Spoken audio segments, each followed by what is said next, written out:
Hello everyone, I'm here in Bali, and yesterday I sat down with the wonderful Paige, who is Discovering Mum on Instagram, and she coaches women through their journey with motherhood.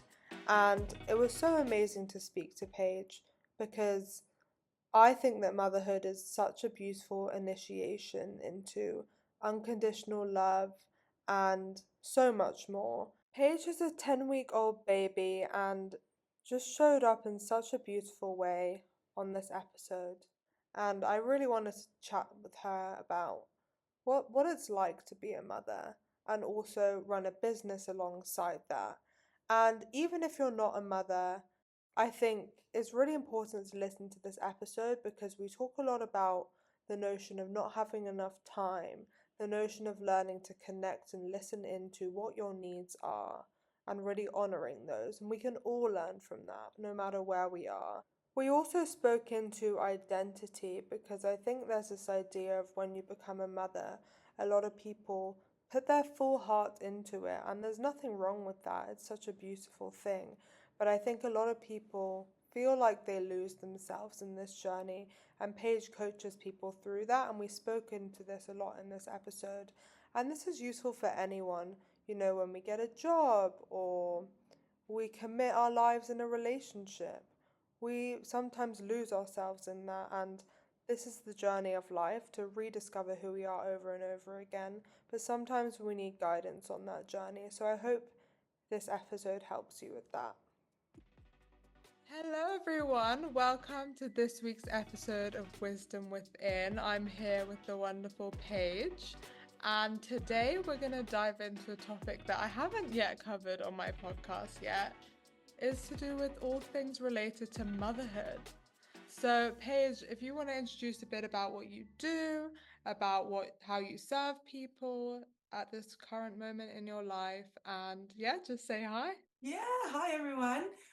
So I'm Paige and I'm a mindset and empowerment coach, and I focus largely on women, new mums, that are really just going through that motherhood journey because essentially this all derives from like my own experience of transitioning into motherhood for the first time, and I really experienced that shift in my identity and that kind of mourning of my old self as I went into this new version of me.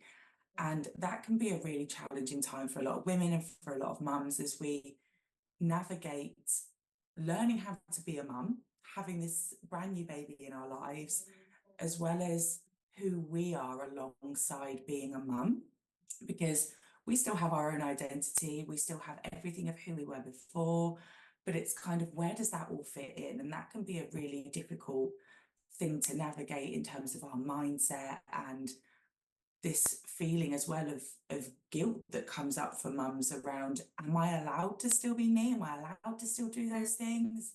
Am I allowed to still treat myself, for example?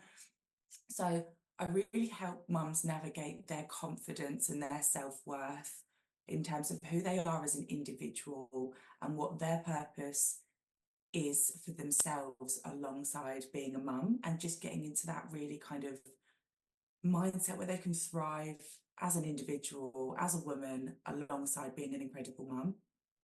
That's such a beautiful intention. And yeah, it's amazing when we come to things from our own experience. So I'd love to hear more about what that was like because I can only imagine how much your life transforms and how easy and common it is to lose parts of yourself. And so, yeah, I'd love to hear more about your journey with that. Yeah, absolutely. So for me, so I had my son in 2019 and that was all fine.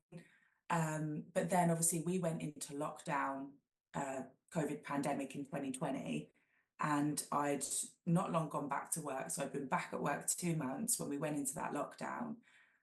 And obviously all of our routines changed. We were then confined to our homes for our safety. And it was as though everything that I knew myself to be kind of fell away. And Mm, I was an employee and I was a mum and I was a partner, and that was it. It was like mm, I woke up and I was a mum, then I went to work, I would do two jobs, I'd be juggling. And the next thing I knew, it was about probably 6 months into COVID at this point, probably less. And I remember walking past the mirror and thinking, I have no idea who she is. Like, Mm. and even though that was kind of like a physical appearance moment, it was so much deeper than that, because I was like, not only do I not recognize who I am in the mirror, it was as though I was looking back at myself being like, we've got no idea who we are right now. Mm. And it was as though everything that I was had been completely stripped away. And it was when the world started to open back up again that I remember the nursery opened back up, and I had this complete emotional breakdown about sending my son back into nursery for one morning, because I felt guilty that I wanted more for myself than just being a mum. Mm. And I really wrestled with that, because I was like, why isn't just being a mum enough? Like, why do I, even though I'd been furloughed at this point, just want to be a complete full-time stay-at-home mum? And I was like, I realized that it was because I just wanted more for me.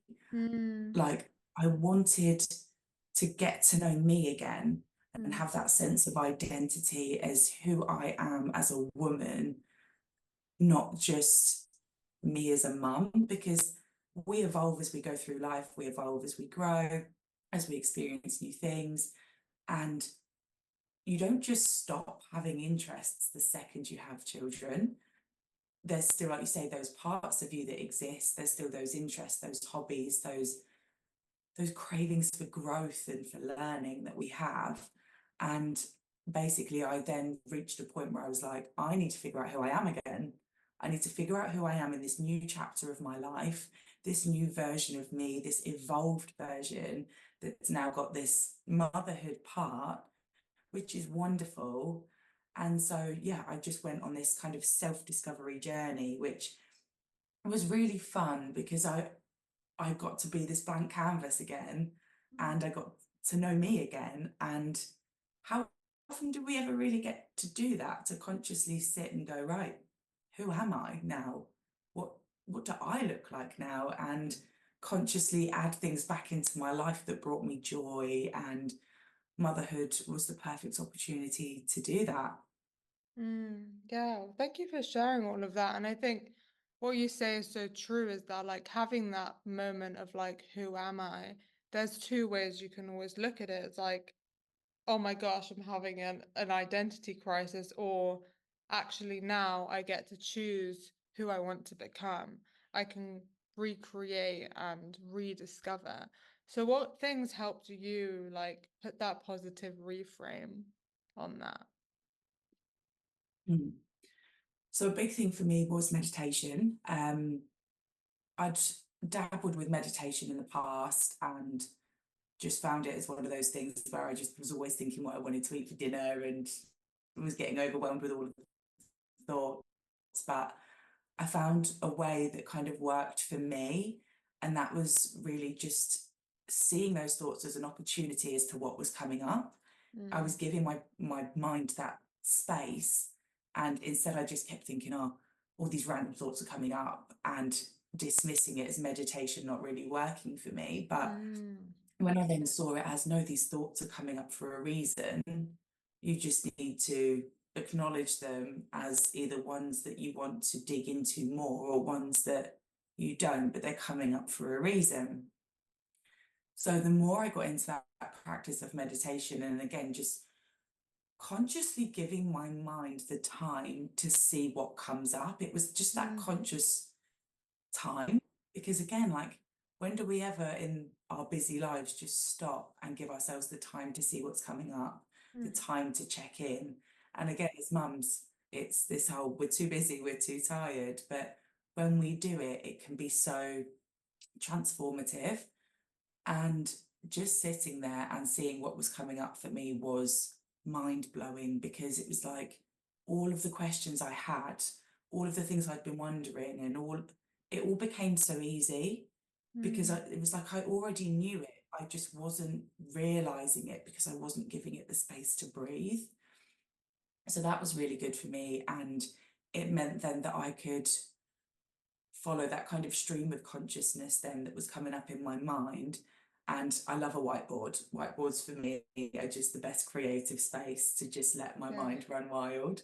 So anything that was coming up for me in my meditation, it would just go onto the whiteboard, and it just became this big kind of crafty thing of all of the things that I felt were me and all of the things that brought me joy. And it then became like a conscious practice of just adding them back into my life and asking myself the question of, what do I want to do?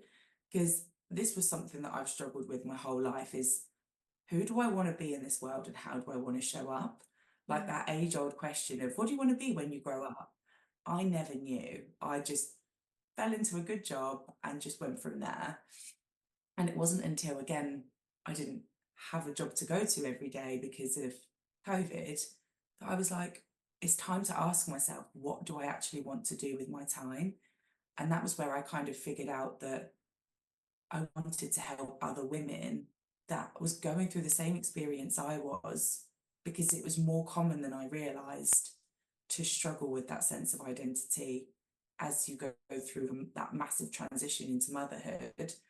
And I thought, how more equipped can I be than have literally lived my own experience, than to help other women find that sense of purpose and use these tools like journaling, meditation, just even like like solitary time on your own, which Mm. can be really rare, to just go on that journey of figuring out who you are so that the ripple effect can be really positive on the people around you. Yeah, that's beautiful. Yeah, my journey also started a lot with meditation. And yeah, when you finally give yourself space, you realize like how much is wanting to come through and how much clarity you're able to get by just like becoming the witness of your own thoughts and how that echoes into your life outside of the meditation. Like your life becomes a meditation, and it's so beautiful. Yeah. So the piece that I think probably mothers struggle with the most is the time piece. And there's this idea of like there's not enough time. And it's an idea and it's also a reality for some people. So how do you help your clients navigate that? So I think it's that I always remember somebody saying to me, if you ever want something done, give it to a mum, because their time management is crazy. You find Mm. pockets of time in the smallest of spaces. Multitasking just becomes like a superpower. And I think it's more of a narrative that we tell ourselves that we're Yeah. so busy. And that's not to say that we aren't, because don't get me wrong, like some parts of the day especially are chaotic, and depending on what your kids are like, how many kids you've got, all of that type of thing, it can be a really overwhelming, overstimulating time. But it's even things like when you're making your morning coffee, just having those moments to like just close your eyes and like drop into your body and just check in. Mm. Like you can find those minutes in some of the smallest spaces. So like for me, I love walking my son to school, and then walking back, I leave my headphones out or I'll put them in, but I won't put anything on. And I'll Mm. just see what's coming up in my mind. I'll just see Mm. what thoughts are coming in. And like you say, you just become the conscious witness. So it doesn't even have to be, right, I'm carving out 10 minutes to sit down. It can be in the small little habits of the everyday, where you just think, this is a moment of silence. I'm just going to close my eyes and ground myself and breathe and see what's coming up. And Mm. again, it can be the smallest little download, the smallest kind of thought that comes in that you go, well, I wasn't expecting that. And it just helps you kind of navigate how you're feeling. Because that's the biggest thing, is we can be so busy that we go through the day not realizing how we even feel in that day until something Mm. happens and we respond reactively. Mm. And actually kind of choosing how you want to show up in that day and setting that intention, or just going, this is what's coming up for me today. You can then be a lot more proactive in terms of your response because you're aware of how you feel. Whereas I was living my life in a reactive mode because I was just waking up and getting on a treadmill of life and then Mm. wondering why I was so burnt out, so emotional all the time. Like that's a big Yeah. one for me is emotional regulation. Yeah. Yeah, And I was it's gonna like if I say, like, if you're listening to this, really hear what she's saying here because so many people live their lives in such a reactive way, and like, no matter what you're doing, whether you run a business, have kids, or do all of it, like, Paige is an example of like it's possible. Like, tell them, like, you recently had a baby. It was not that long yeah, ago, right? How long ago? yeah, 10 weeks 10 ago. weeks ago. And she's on a podcast with me. She's so we actually met through QCA, Quantum Coaching Academy.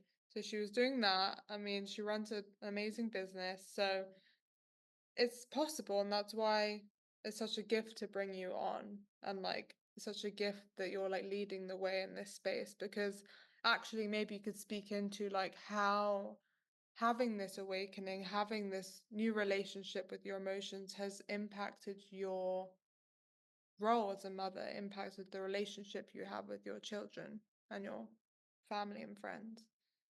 Yeah, definitely. And that was probably one of the biggest areas that I noticed it was because I was being so much less reactive and so much less emotional because I understood how I felt. I was able to communicate that better. So I love to talk. Talking is my thing. I will talk about things, and that's usually how I figure life out. I just have to verbalize it, just have to say it out loud. And I think because I had gone so far into my shell, I'd just stopped talking about it. I was just getting on with life.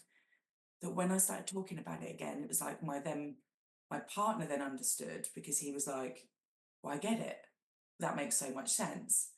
And then when I started going on this journey of rediscovering who I was and consciously choosing how I was showing up for like my day and for my family, I found that I got this new sense of patience. Mm, And again, it must have just come from having an understanding of myself more and where I was at and just holding space for where I was at, loving myself where I was at, because I knew that I was in this transitional phase and that we'd all been through so much that I was so much less reactive, which then meant that I had patience.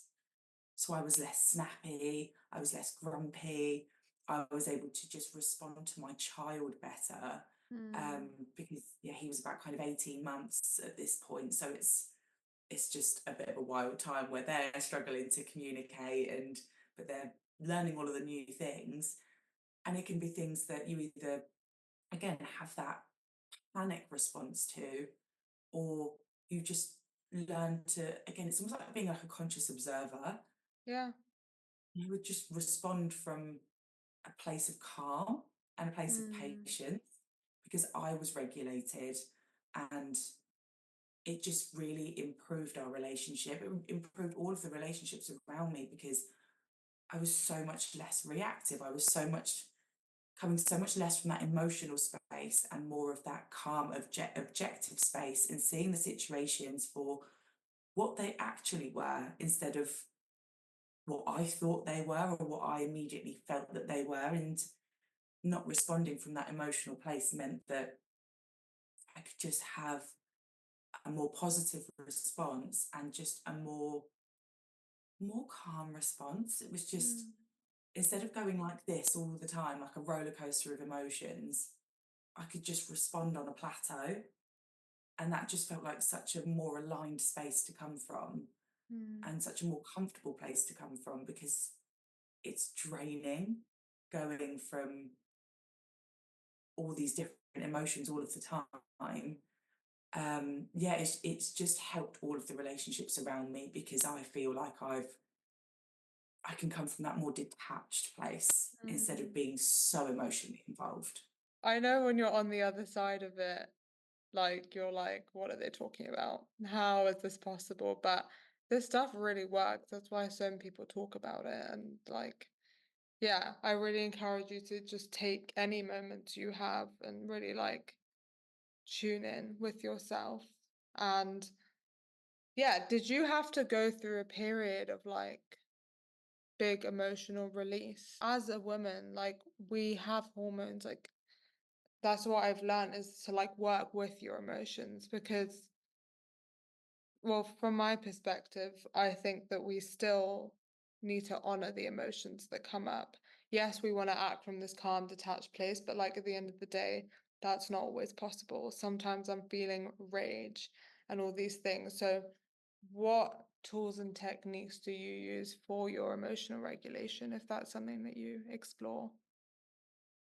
Yeah, so like you say, if the emotions come up, we have to release them. I think it's part of our process. Like you say, especially as a woman, we're on this cycle and we have to kind of go with the flow of that and just appreciate that we're still going to have these emotions Yeah. and we are still going to feel them at certain points in time. And releasing them is healthy.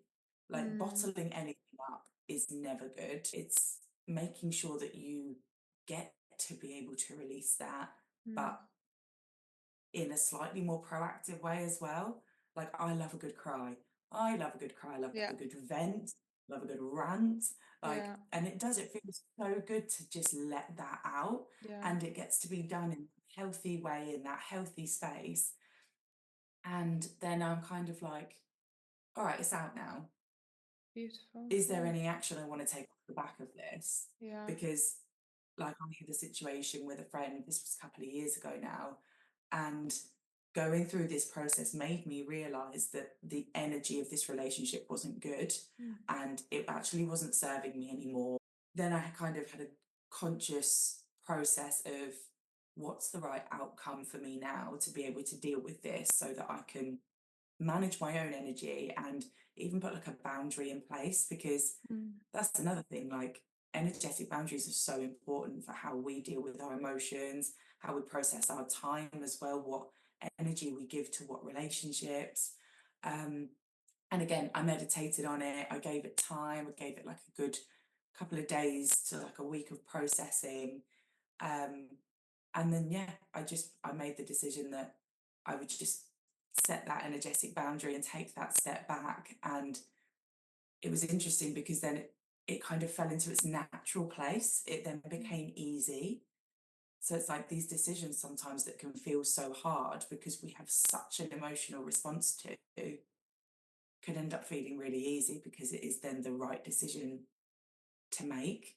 So I agree with you. Like, we have to process our emotions. We're women, we're on that cycle, we have to feel them. It's Mm. healthy, it's also part of healing. Like, again, the energy is stored in your body. Like, you have to let that out. Yeah. Otherwise, it manifests in other ways. And then Yeah. that's a whole different process of digging into. Let it all out. Feeling is healing completely. Yeah, and emotions are just energy in motion. And so using them to understand yourself will help you understand how you relate to others. So it's really powerful to dive into this work. So I also wanted to ask you something about motherhood and a lot of women I follow, including you, seem to like have some superpowers activated post motherhood. And I think it's so beautiful to watch because I think previously there was this idea of like when you become a mother, that becomes your life. And like if you want to balance that with a business, like you're gonna have to sacrifice your relationship with your kids. It's like one or the other. And like Mhm. doing it all is just like a complete overstretch in many ways. And so I now see a generation of women who are like using the open-heartedness and power that comes from like being a mother to generate a really successful business that's on your own terms. So I don't know if you relate to that, but I'd love you to Yeah. speak into it. Yeah, absolutely. Like, I think when my son was born, I just, I used to care so much about work. I cared so much about my job to the point that I would give myself so much stress and anxiety. So when my son was born, I was like, the perspective shift was huge. I Mm, was like, there is so much more that's important than just work. Mm. And it was so mind-blowing, like it felt so obvious, but because I was so in the thick of it before, I didn't see it. And so as I was going on this rediscovery journey and figuring out what my purpose was in this world, I just thought, I can create this. I was seeing again other mums balance business and babies. And I just thought, I can do this. I can. Like, it was almost unpicking that old narrative of you have to be in a secure, stable job. The world is not almost set up to support parents in corporate workplaces, because your family life almost has to adapt to your corporate life 9 times out of Mm. 10, unless you have a really, really incredible, flexible corporate company. And they are out there, but you do then feel like you're constantly trying to fit your family around your job. And that's how I felt. And Mm. I also felt like I was going into work and it was as though my energy would just shift. And I would just think, like, this isn't the work that I want to be doing. So it was as though my why became bigger and bigger as time went on. And the more my business grew, like, the more I saw and see the potential that's in it Mm. to give my family and myself the life that I desire outside of the corporate world. And I think it's just one, believing that it's possible, Yeah. and then two, just like finding a framework that works for you around your family. So obviously I'm on maternity leave at the moment, so my daughter is here all of the time, but she naps, and naps are great for me. Like, I do work in nap time. Sometimes I'll nap when she naps. Again, it's just finding that balance, and I think just being really open each day and trying not to plan too far ahead, because it is difficult with kids to plan too far. And some days I just think, right, what does today look like? What do I want to work on today? What does my business need today? And what does my baby need today? You gradually start to see the potential and the opportunities in those small areas of time as you get to know yourself and as you get to know your babies, your kids, your routine, as to where you can fit those things in. And now we're in like a really nice pattern where I know where I can do business, and I know where I can then be 100% present as a mum, which is especially after school. Yeah, it's all about just like finding your flow and knowing where you can best serve at that time and being present in that. And I wanted to ask you a question about identity because I feel like as women, well, maybe men too, but like we take on all these different roles throughout time. Mm. And obviously, like your identity is probably going to change as your children are more grown up. You know, that's like a natural thing.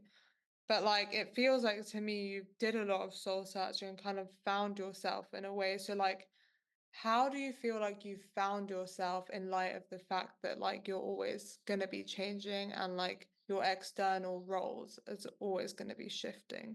Because a lot of people I feel like get lost in that. Yeah, definitely. And that's why I think that like connection to self is so important, because when I went on the journey originally, I was so disconnected from myself and who I was and who I was becoming, that I reached a place where I found who I was. But you're right, it's who I am in that moment. It's who I am in that season of my life. And I do have times where I then feel a little bit disconnected again. Mm. And again, that can be based on like daily habits, or again, just what's going on in life.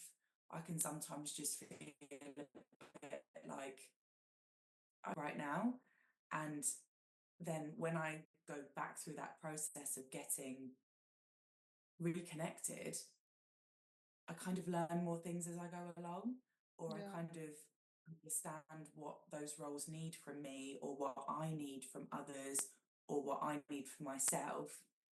And so I think it's that, like you say, it's that continuation of that journey, of that connection to you, so that you know yourself the best. But like you say, we're always evolving. And so by consistently checking in with you and how you're feeling and who you are, and like you say, even just what you need from that day, you support yourself along that journey. So Mm. you're almost like evolving with your identity, Yeah. but because you've got a connection to self, you know how to come back to you. It's like that homecoming. You know Mm. how to get back to that place of, Mm. I'm connected to me again now, and I know what I need, and I know what I Yeah. need to do, and I know how I want to feel. I think that just really, it helps support you as you then go through those big life transitions as well. Motherhood's big, but again, other things happen, right? And Yeah. it helps you navigate them because you know you, and you know how you heal, you know how you process emotion, you know how to reconnect. Yeah, and so I think it helps you support yourself on that journey of evolving through your identities and through your roles. Yeah. Well, yeah, I just asked that question because I think it's important people know that it is a constant commitment and it's a Yeah, constant journey as external things are happening to constantly like be checking in with yourself. So, how do you prioritize self-care in your life? Like, do you like carve out time, or is it just like you flow with your day, like when you're kids and when you feel like that's the right moment to check in? Is it very much like a flow, or do you ever like carve out like dates for yourself?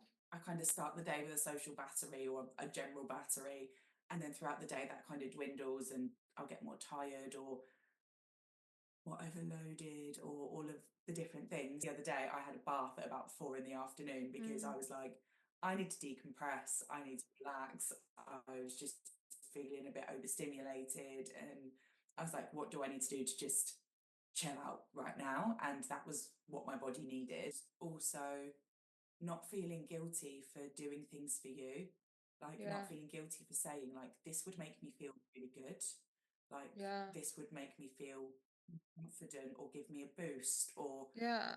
And it's because really in important to speak into guilt because I think that's something a lot of people struggle with. How did you overcome that? because I could see the positive effect that that had on me and the positive effect it was having on the people around me, because my energy was higher, my energy was more positive, I was more uplifted, I was more lit up, I was more confident. I was like, as much as there is this, I miss my kids, or I feel bad that I'm leaving them at home to go and do this thing for me, I'd come home just so Mm. expanded and feeling so abundant and just feeling so lit up that Mm. they sensed that. And Yeah. even like my partner says to me, like, go and do what you want. Only a positive can come from you doing something that's going to make you feel good. And so Mm. just changing that story in your head to give yourself permission to go and create that positive ripple effect. So yeah, just rewiring that narrative for sure makes such a big difference. I think it's really important for people to really understand the importance of this because I think as parents, as busy people, we take on this like martyr victim role of like, I'm doing everything for everyone, and that feeling like that's something to be proud of when really like pouring into you is like the best thing you can do for everyone around you. So I want to speak a bit about your relationship and how when you had this big shift your relationship shifted too, because I'm sure your identity and your understanding of yourself changed a lot. So how did that dynamic play out? Yeah, so I mean, my partner's always been very like supportive of everything I do. And I think because I had a lot of, I've always wrestled a little bit with anxiety, and that came to quite a head when I was pregnant with my son. So I really struggled for a couple of months with, again, like regulating my emotions and like negative self-talk, Mm. like intrusive thoughts, all of that type of thing. And I think he saw that in all its glory when I was pregnant, that he definitely understands that everything I'm doing has a positive impact. So Mm. he's really supportive of kind of giving me that time to meditate. Like even Mm. some mornings I'd wake up and I'd be like, I really just need to like be on my own this morning. Like, could you drop the little one to nursery? And because we do a lot as a family as well, like Mm. as much as we can do together, we do like Mm. swimming lessons, school runs, we all go.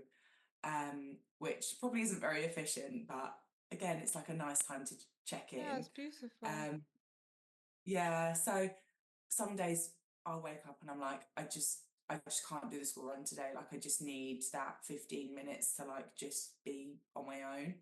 And he's like, fine, do what you need to do. I'll do the school run. And yeah, I think he really appreciates that it helps me show up as the better version of me Mm, and that my emotions are in a better place. It helps me feel better. And because obviously my well-being is important to him and me feeling happy and like connected and mm, just thriving, yeah.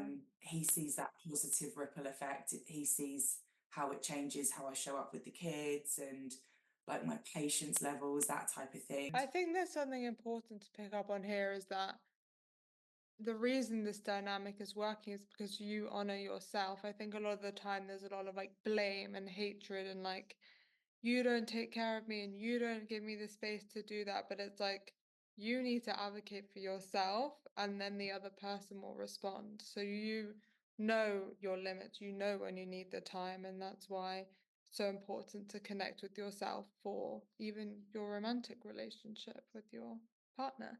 Yeah. And like you just said, like that communication bit is huge. Like advocating for yourself and saying, I need this time today. This is how I'm feeling. I'm not feeling great, and this is what's going to help me.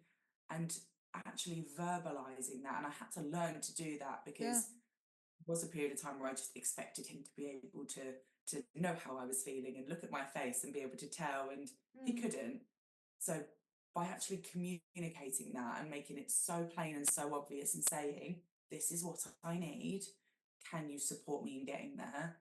Yeah. And he's like, yeah, okay. Yeah. Like just do what you need to do. Just and that's what he says to me, like, be direct, be blunt, tell me what you need from me Yeah. and I'll help you. And this And is yeah, also a wider conversation of the different ways men and women differ. Men, the masculine is very direct. They just want to know and like solve it. And we are a lot yeah, more emotional and intuitive, and we expect that from men when really like I'm starting to realize is that like we are different and that's okay because we have female friends and we have our mothers and our sisters to like help us with that, and then we have our partner to support us and male energy to support us in a different way. And I think that's a really powerful thing to really realize. And you've just yeah, presented an example of that. So I hope that helps someone in their relationships around them. So yeah. yeah, I just wanted to give you the space to like talk about your offerings right now and just say any last words of wisdom that want to come through. Yeah, I think just connect to you. I always say in everything that the most important relationship is the one you have with yourself, because that is the foundation of which you build all of the relationships around you, with your kids, with your partner, like you say, with your family and your friends. And so don't feel guilty for nourishing that relationship with you, for filling up your cup. There is never a negative that's going to come out of you doing something that's going to make you feel good. The ripple effect is only positive. Yeah. So that'll be my last little words of wisdom. Yeah, and just to add to Um, that is that if you have that story of that it's like selfish or negative, like that's a story you've created, and so you get to redefine mm, what it is to take care of yourself. yeah, absolutely. And you'll see the benefits. You will Yeah, see the benefits of investing in yourself, investing in time for yourself. And so that encourages you to do it more because you actually see the byproduct of you yeah, taking that time. Yeah. exactly. So yeah, if you want to connect with me, I hang out on Instagram mainly. So that's at Discovering Mum. Yeah, and then really in terms of offerings, I've got some free guides available, some free tools. I also run an Empowering Her community membership, and also yeah, some one-to-one coaching. So if you Yeah, want to connect with me, then please do on there. I'd love to yeah, chat. My inbox is always open as well. So yeah. And do yeah, you it'd do be you great. mainly help new mothers or also people after and people who maybe like are wanting to become a mother and are like have all these fears coming up? Like you support a whole range, is that correct? Yeah, Yeah. definitely. Because even some kind of, I call them more seasoned mums, like the pros, teenage years, that type of thing. Because even like my mum's had it where all three of us have moved out. And she's like, my kids are grown up now. She's like, and I've now got this space. My role looks Yeah. different. And she's like, what do I do with that time? And I'm like, what do you want to do? And so she's gone on this journey as well of like Yeah. having this house that's kind of empty now. And her and my Mm. dad are kind of re-navigating their relationship as Yeah. well, because their life looks different now and their Yeah. roles look different. So yeah, Yeah. mum's at any stage really, because it's all an involvement from one stage of motherhood to the next. So Yeah, and I've had a lot of chills throughout this thing because I think serving women in this way is just so beautiful because I think for so long it's been such a source of like loss of identity, disempowerment, and really like there's so much power in this and so much that you can learn about yourself through this process as opposed to like seeing it as something where you lose yourself. yeah, So yeah, yeah, so this age beautiful. old phrase of your life ends when you have kids, and it's honestly the biggest outdated statement, Yeah, it's because outdated, but it's still very much alive. So mm, I think this work is so beautiful. And yeah, I'd love to collaborate on something when I get back because, yeah, I'd love to meet you yeah, in person. oh, that would But be amazing, yeah, absolutely. yeah, but thank you so much for your time, for getting up so early to be here. I really honor that and appreciate your presence and everything that you're doing. And yeah, reach out to Paige for coaching, for advice, for help, and follow her on Instagram. And she also has a podcast as well. So Yeah. she's she's she's a lot going on and is amazing. So thank you all for being here and sending you all love. I hope you guys loved this episode, and I just wanted to add another thing about motherhood is that being a mother is something you can channel in everything that you do, in the way you interact with people, in the way you interact with yourself. And since being in Bali, I've really felt the mothering energy of this land. I feel so nurtured here, and it's been so beautiful. And I've also just been investing in myself in so many ways and so many trainings and so many retreats.